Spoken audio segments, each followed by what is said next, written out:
This is my final speech. So the first question is, please listen to find terms and concepts from the interpersonal communication chapters that I'll use in my life.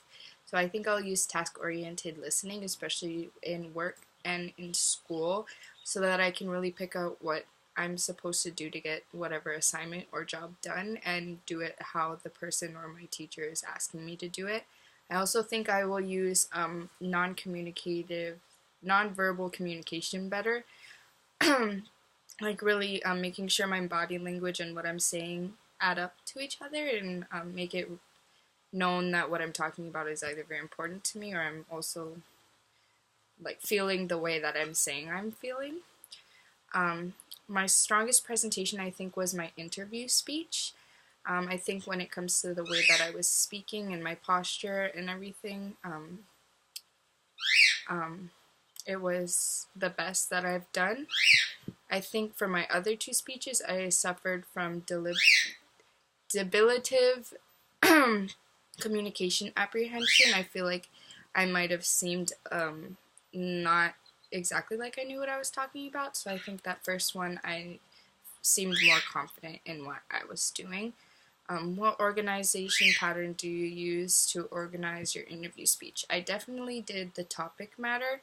Um, it was every point was a little different from each other. They weren't like time, like if you do this, then this will happen and this will happen. It was definitely more so like different topics that I talked about.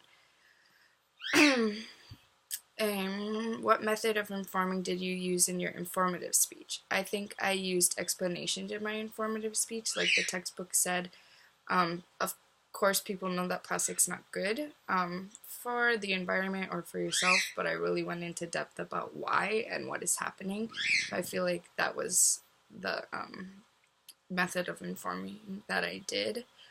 What techniques did you use to get your audience to your persuasive speech? I used directness of approach. I told them like exactly how they could cut down. I didn't really beat around the bush about it. It was more like this is what is bad, and this is what you can do to stop doing it. I wasn't really like hiding or beating around the bush about what I was talking about. It was very well known what I was talking about and what my opinions were on it. How has your public speaking skills improved over the course of this term?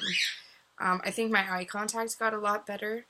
I think my first and last speech, my first speech and my second speech, I feel like I had to look a lot more at my notes than I did in my last one. I think I got more comfortable with the organization of it. I didn't have to take as many takes. I actually took maybe 2 takes for my last one. I also got a lot better at not laughing, which is weird, but like when I was talking and giving my speech in front of my family and my friends in my last one, I got a lot better at like controlling my emotions during it. What did my instructor say were my strengths? My instructor said my eye contact was good and my body and my posture were good, which I agree with. For my classmates, I actually didn't really get feedback from them at all. But what was the theme in your areas for improvement from the instructor? Did you work? I know one of the bigger things was looking at my notes. So I think I did do better at staying away from looking down at them and kind of using that as like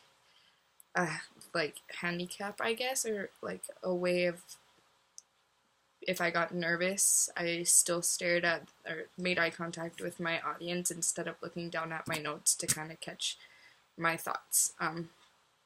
What do you think you could have done better in your performances? I think I definitely could have been a lot more confident in what I was talking about. I think I could have not necessarily prepped more, but maybe just got more comfortable with whatever I was talking about so that I didn't really have to rely on my notes at all. I think I could make use more of repetition in the future because especially with a lot of my speeches, they were about giving information. So I think if I repeated it more, it would probably stick to um, my audience more. I'm sorry. What are your personal and professional goals for the future? I think for my future profession, I was thinking about being like, I'm going to do family relations in school. So I was thinking that um, a lot of that goes into parole officers and like social workers and stuff. So I think definitely the like listening um, is going to be good for that, like knowing how to listen carefully to people and then also be able to talk about um, just being able to talk to people and making eye contact and having more of a relationship with people, whether it's speeches or if it's just one-on-one time with people. I think that it's going to be very useful for that. Thank you.